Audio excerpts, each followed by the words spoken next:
Welcome to AlgoMind, the podcast where we decode the future of AI, innovation, and technology. We'll be diving deep into everything AI, so get ready for insights that will challenge the way you think. If you haven't already, hit that subscribe button so you never miss an episode. Now, let's get started. Welcome to the deep dive. We cut through the noise to bring you the most vital intelligence from the world's really important reports. Today, we're doing just that. We're cracking open the brand new AI Index Report 2025. Look, if you want to understand the true pulse of artificial intelligence right now, across research, industry, investment, even how people feel about it, this is the source. So our mission in this deep dive, unpack the absolutely critical findings, some surprising statistics, and what they fundamentally mean for you. This year's report tracks AI's accelerating sprint, really, from the lab into our lives. We'll explore where that finish line might be and, well, what hurdles we're hitting. And this report, it really is a crucial compass for navigating the whole AI landscape. It doesn't just throw raw data at you. It skillfully pulls together all this diverse information. It lets us spot patterns, connect the dots. Yeah. It helps clarify not just what's happening with AI, but helps us understand why it matters, giving us that essential context for what's coming next. By the end of this, you'll have a quick but remarkably thorough grasp of AI's current path. See the bigger picture, anticipate what's next. Okay, let's dive right in. The foundation, AI research, the sheer volume. It's really something. The report says in 2024 alone, over 350,000 AI-related papers were published worldwide. Just think about that. That's nearly 5 times the volume we saw just a decade ago, an absolute intellectual explosion. It really is. And yeah, China and the US, they still account for almost half these publications together, but we're seeing others step up. India, Singapore, they're quickly climbing the ranks. It really shows how global AI research is now. What's really striking, though, isn't just the quantity, right? It's the clear evolution in quality. The report points out that top AI models in 2024 actually outperformed humans in several very specialized tasks. Like what specifically? Well, we're talking sophisticated stuff like language understanding, but also really complex challenges like protein structure prediction. And think about what that means. Predicting protein structures. It's not just a win for theory. It's like having a code breaker for biology. Right. What used to take labs, years of painstaking work, AI can now potentially do in hours. That could just slash drug discovery times, give us new tools against diseases, cancer, climate change adaptation. It just accelerates scientific discovery at a pace that was, frankly, unimaginable before. Yeah, unimaginable is the word. But while the labs are buzzing, the real test is getting it out there, right? Into the real world. So what about AI's industrial footprint? The report has some equally compelling numbers here. Get this. 65% of surveyed companies worldwide said they used at least one AI tool in their operations in 2024. 65%. Yeah, and that's up from just 30% back in 2018. So adoption has more than doubled in only 6 years. And what's really interesting, I think, is that the fastest growth isn't just the usual suspects, the tech giants. We're seeing solid examples across the board. Hospitals using AI for diagnostics, logistics firms using it for route optimization, retailers integrating it. My own doctor actually mentioned using AI for some preliminary scans last month. Felt like sci-fi just sort of quietly became reality. That's a great example. It's becoming embedded. Exactly. Now, let's follow the money. Private investment in AI. In 2024, it hit a really substantial $67.2 billion globally. Now, okay, that's a bit down from the 2021 peak. That was around $92 billion. But still, $67 billion is a massive investment. That's a huge amount, yeah. And guess what's driving a huge chunk of that? Generative AI. It attracted more than $25 billion all by itself. That's over a third of the entire private investment pie. $25 billion just for generative AI. That's staggering. And that widespread adoption you mentioned, 65%. What's your take? Is this adoption beyond big tech? Just about, small efficiency gains? Or is it something more fundamental, changing how economies work? That's a key question. And with generative AI pulling in so much cash, is that sustainable? Or is it maybe a bit of a bubble? I think the report suggests it's more foundational. It's not just efficiency. AI is moving beyond being a niche tool. It's becoming almost like an invisible utility, powering faster diagnoses, optimizing your delivery route. It sort of hints that AI capabilities are becoming table stakes just to compete, not just a nice to have. Right, baseline competency. Exactly. Yeah. And as for generative AI, look, there's definitely hype. But $25 billion, that tells me investors see immediate real impact. Think content creation, design, coding. It suggests they're betting it's not just a passing fad. I tend to agree. It feels less like just making companies more efficient and more like a fundamental shift. AI really is moving from that specialized thing to an invisible utility. The healthcare integration we're seeing, for example. Okay. It's not just minor tweaks, it's enhancing diagnostic accuracy that saves lives. Directly, yeah. And in logistics, AI isn't just shaving off minutes, it's optimizing these incredibly complex supply chains in real time, reducing waste, allocating resources better globally. So yeah, that huge investment in generative AI, it signals clear investor confidence in its immediate transformative potential. We'll see even more applications, I'm sure. Okay, let's shift gears slightly. Performance. How good is the AI, really? The report digs into benchmarks. On tough benchmarks like MMLU, this one tests models across 57 different subjects, history, law, you name it. Top AI in 2024 scored above 90% accuracy. 90% on MMLU, that's huge. It really is. And it's not just rote memorization. It's a proxy for complex understanding, stuff we thought was uniquely human not long ago. Even image recognition models are now at near-human performance on datasets like ImageNet.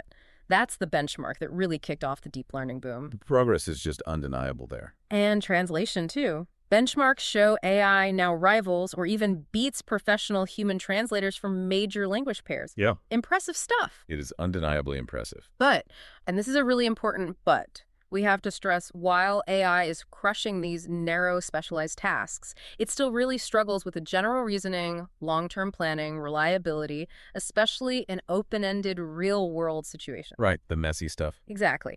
So while the progress is absolutely breathtaking, that path to true general intelligence, AI that can adapt and perform flexibly like a human, that still looks pretty uncertain despite all these amazing benchmark scores. And you've hit on the critical distinction, the one that gets lost in all the hype sometimes. The difference between this narrow AI, which these benchmarks measure so well, and that much more elusive general intelligence, AGI. These high scores, they're impressive, sure, but they show mastery of specific, well-defined problems. Within set boundaries. Precisely. They tell us current AI is fantastic at pattern recognition prediction within known parameters. But what are the real-world implications of these limits? Especially in high-stakes areas. What happens when AI hits that wall in, say, a hospital using it for diagnostics or a logistics firm relying on it? That's a great question because it forces us to be really discerning about where and how we trust AI.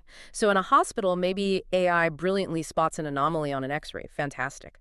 But it can't weigh complex patient preferences, family feelings, subtle cues in a consultation. That's still deeply human. Or in logistics, it optimizes routes perfectly based on past data. But then a sudden geopolitical crisis hits, or a totally unprecedented demand surge. Things outside its training, its struggles.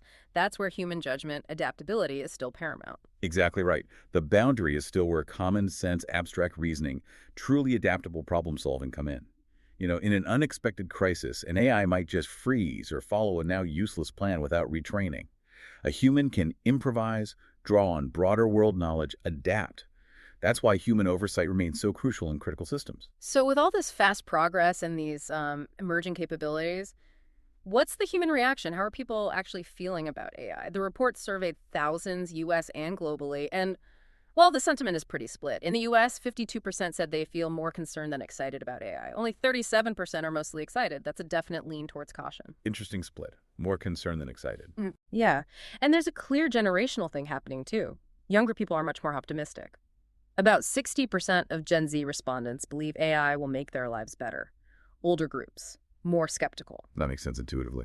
And globally, perceptions really vary. In places like China and India, optimism seems to dominate. But then in parts of Europe, you hear more skepticism, more calls for strong regulation. It's not a monolithic view at all. And what's fascinating there is digging into why those perceptions differ so much.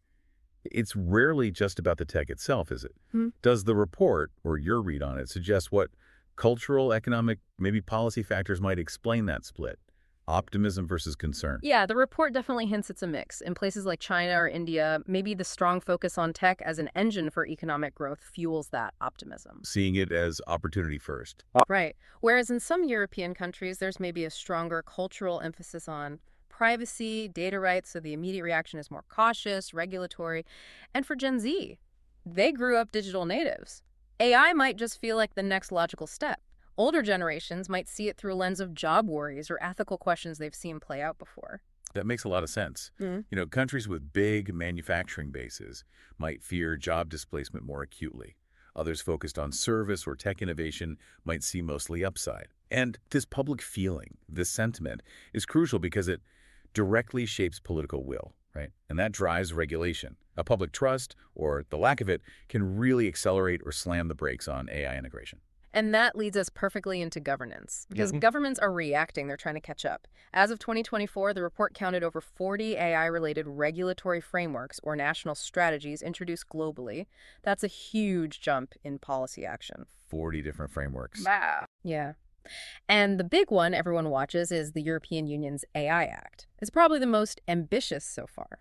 It classifies AI systems by risk low, limited, high, unacceptable, and demands much stricter oversight for those high-risk uses. Things like hiring, credit scoring. Exactly. Critical infrastructure, too. Yeah. Meanwhile, the U.S. has issued executive orders focusing on safety testing, transparency. And Canada, Japan, Brazil, they've all rolled out their own guidelines, too. It's clear governments are racing to keep pace with the tech. The report suggests 2025 could really be a turning point for global AI rules. Which brings up the core challenge, doesn't it? How do you effectively regulate a technology that's moving this fast? It's like trying to regulate the weather sometimes. There's this fundamental tension. You want to foster innovation, let the good stuff flourish, but you absolutely need to ensure safety, ethics, accountability. How do you strike that balance? It's incredibly difficult. And this fragmented approach we're seeing, 40-plus frameworks, will that ultimately slow things down? Or could different approaches actually maybe spur innovation in weird ways? What do you think? That really is the million-dollar question. Fragmentation. Yeah, it could lead to a race to the bottom, regions competing on lax rules, or regulatory arbitrage companies just moving operations. Right. That's a risk. Definitely a risk. But maybe it also lets different models get tested in the real world, a sort of global policy laboratory. Perhaps we learn from that diversity, and eventually a more unified, effective global standard emerges. It's a high-wire act. It absolutely is. These different national takes on regulation, they're going to have big consequences for international collaboration, for the whole future shape of AI development. Will we see global progress stall because everyone has different rules?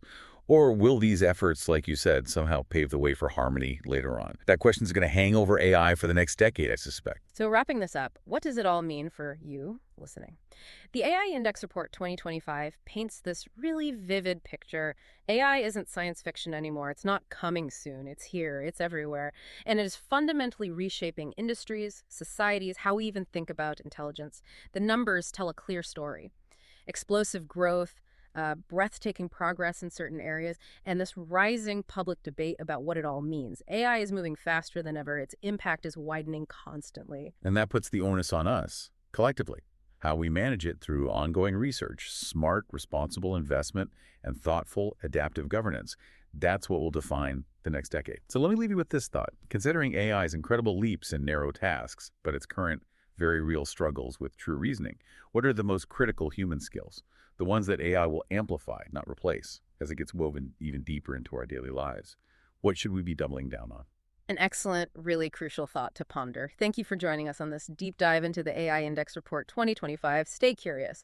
That's a wrap for today's episode of Algo Mind. If this sparked new ideas for you, don't keep it to yourself. Share it with a friend or on social media and tag us. And if you enjoyed the show, leave a review. It helps us grow and bring you even more mind-expanding conversations. Thanks for tuning in, and we'll see you in the next episode.